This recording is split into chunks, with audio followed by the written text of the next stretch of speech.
Kecerdasan dan komunikasi hewan, aplikasi populasi statistik, dan konsep komunitas.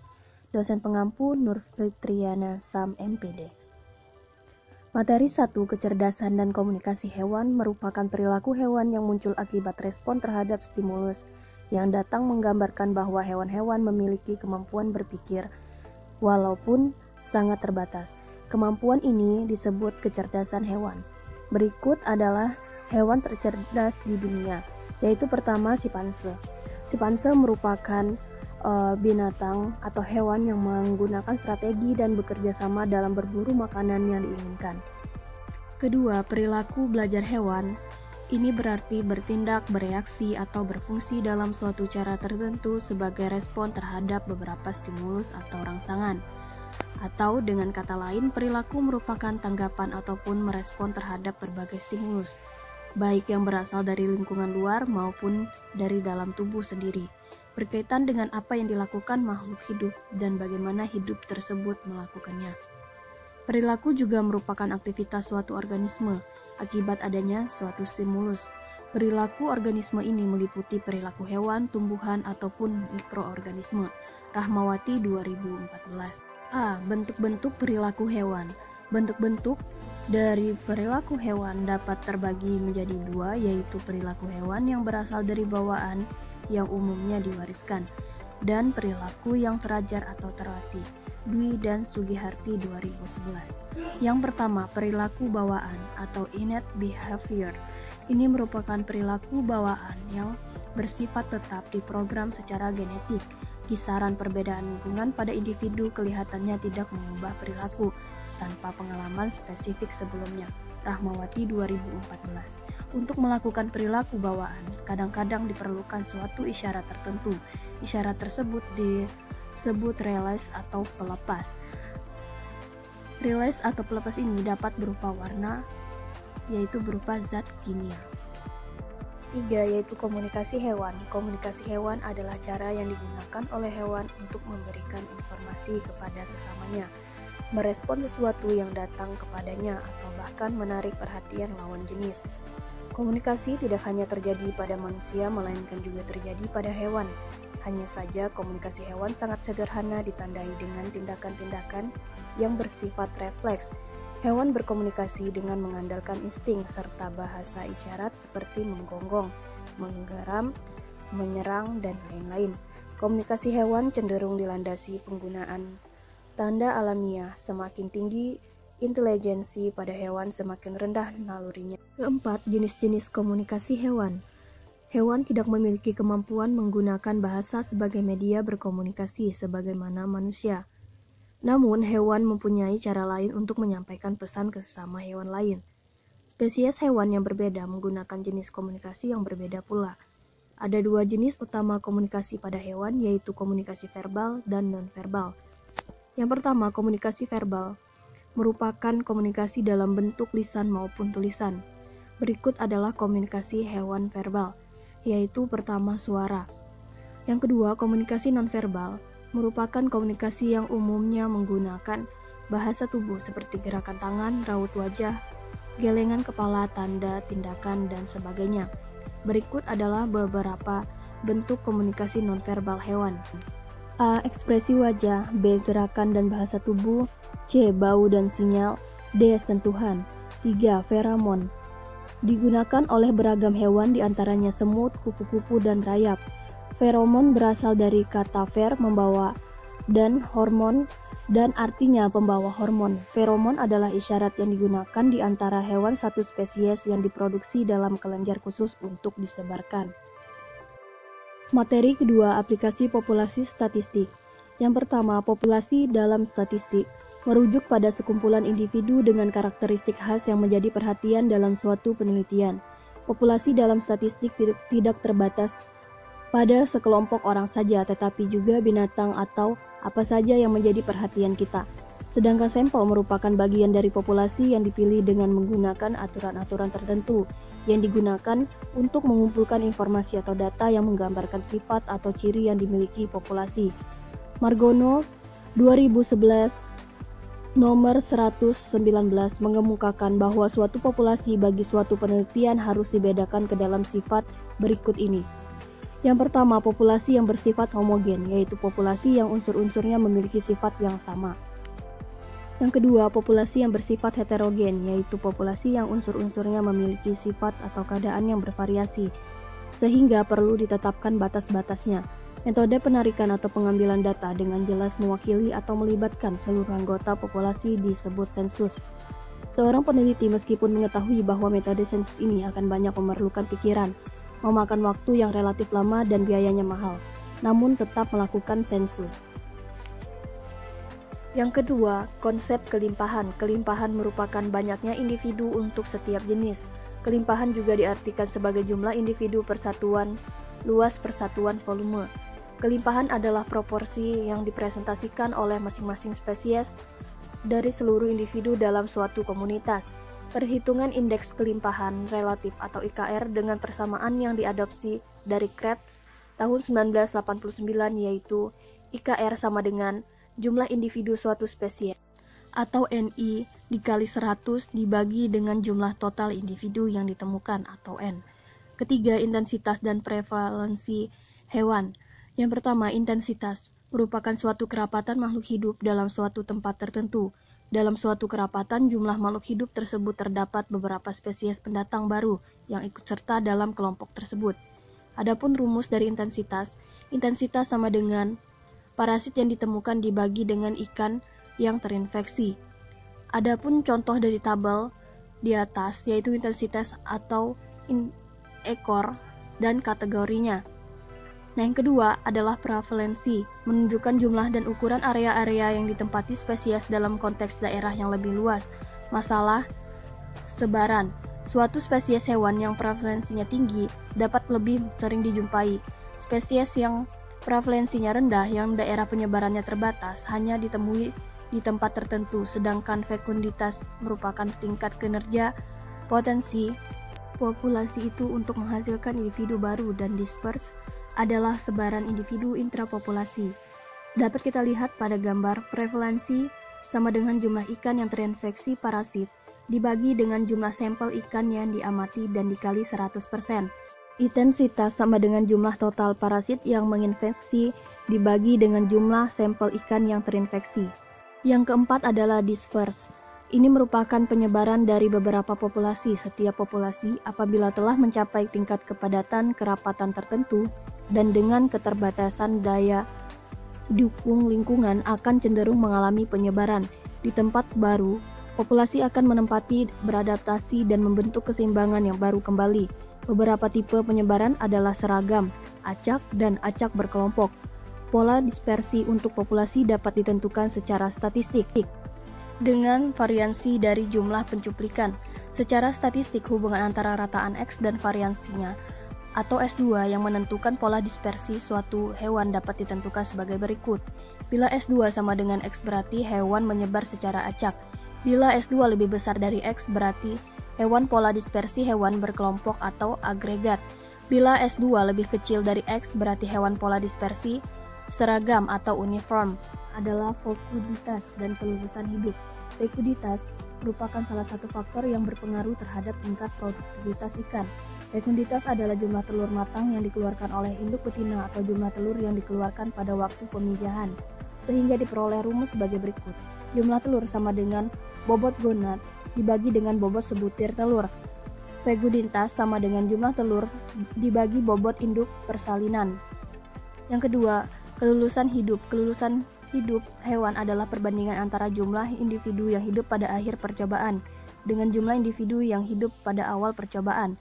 Effendi mengatakan bahwa kelulusan hidup akan ikan dapat dihitung dengan menggunakan rumus kelulusan hidup sama dengan NT dibagi N0 dikali 100%. Yang keenam, konsep keanekaragaman. Ini merupakan jumlah total spesies dalam suatu area sebagai jumlah spesies antar jumlah total individu dari spesies yang ada di dalam suatu komunitas. Untuk mengetahui keanekaragaman jenis dihitung dengan menggunakan indeks keanekaragaman Shannon-Wiener. Rumus dapat dilihat pada gambar serta keterangannya.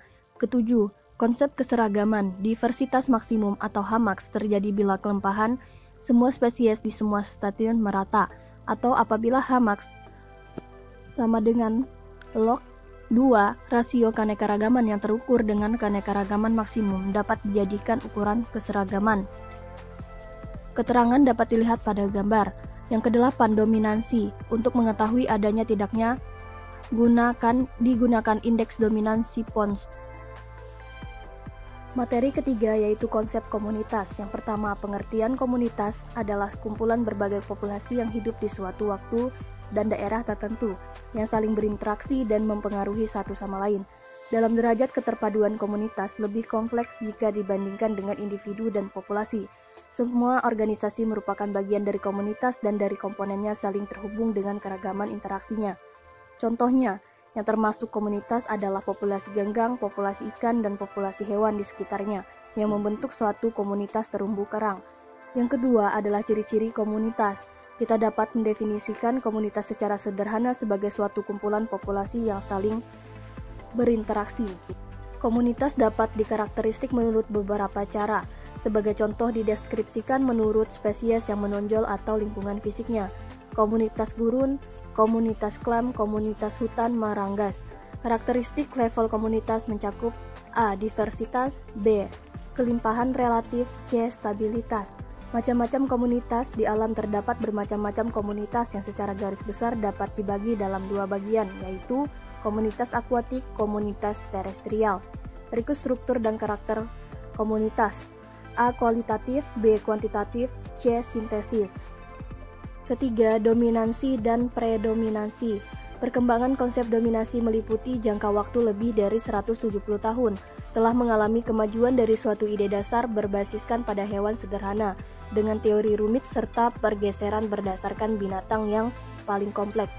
Rumus indeks dominasi menurut Simpson sebagai berikut.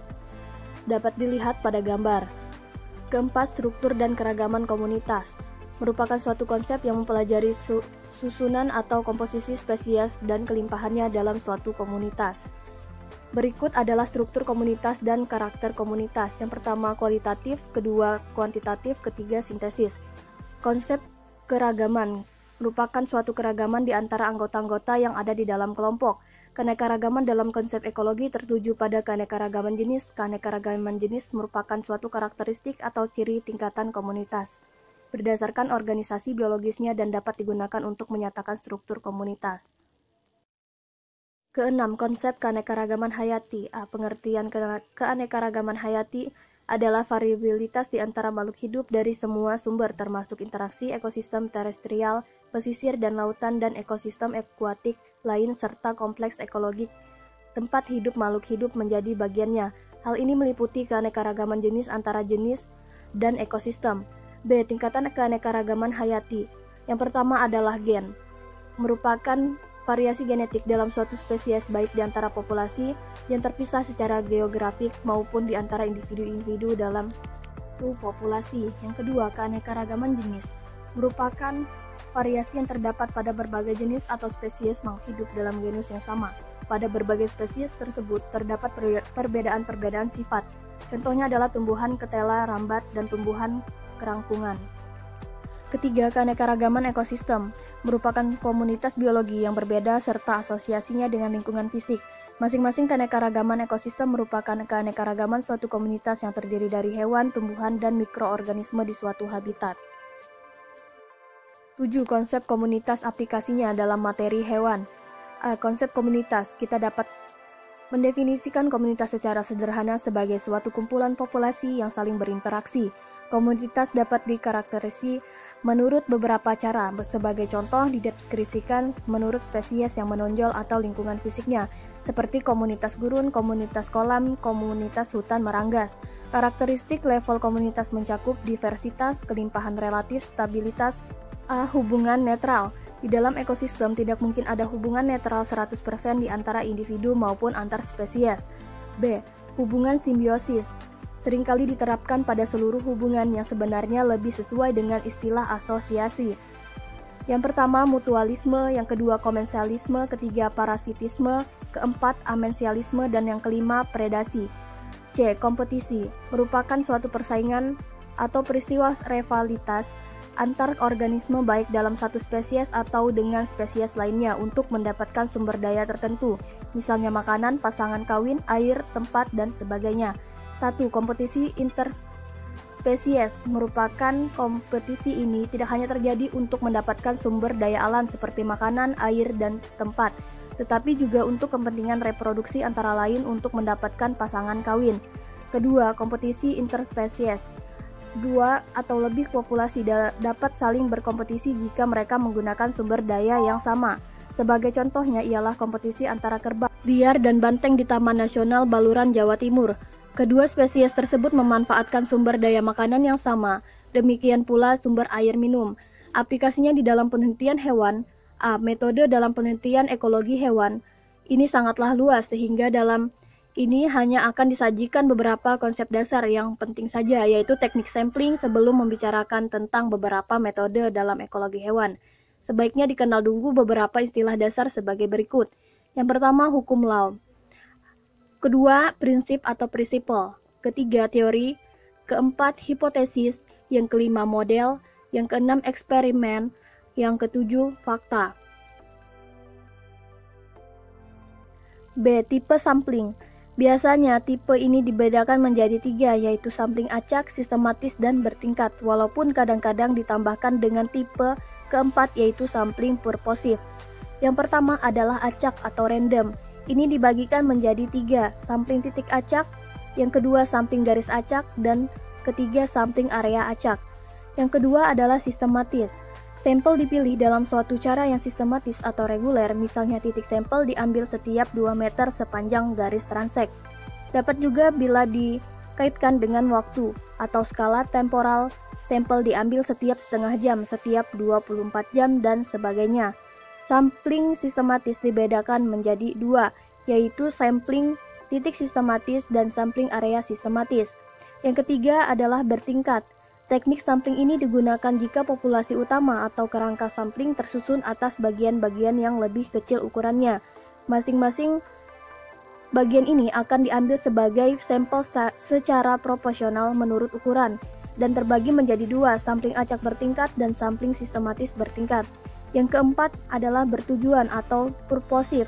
Pada sampling ini, penelitian menetapkan sampling tidak didasarkan pada pertimbangan seperti yang disajikan pada tipe sampling di atas. Peneliti mengambil sampel didasarkan pada pertimbangan-pertimbangan subjektif dengan tujuan tertentu. B. Ukuran sampel. Pertanyaan yang sering muncul berkaitan dengan penelitian dengan menggunakan sampling ialah beberapa ukuran sampelnya. Jelas bahwa semakin besar ukuran sampel, maka penelitian akan populasi akan lebih mempresentasikan karakter secara keseluruhan. Di pihak lain juga perlu dipertimbangkan antara lain keterbatasan waktu, tenaga, peralatan, dan sebagainya. C. Pengumpulan data. Pada saat pengumpulan data untuk setiap penelitian ekologi, hal yang sangat penting dipertimbangkan ialah ketetapan dan keakuratan. Ketepatan adalah derajat keterulangan suatu ukuran tunggal. D. Analisis data. Penelitian ekologi dapat menghasilkan data yang kualitatif, misalnya data kategori padat dan jarang, tetapi dapat juga menghasilkan data yang kuantitatif, misalnya data densitas individu. Terima kasih teman-teman, semoga bermanfaat dan memberikan pengetahuan.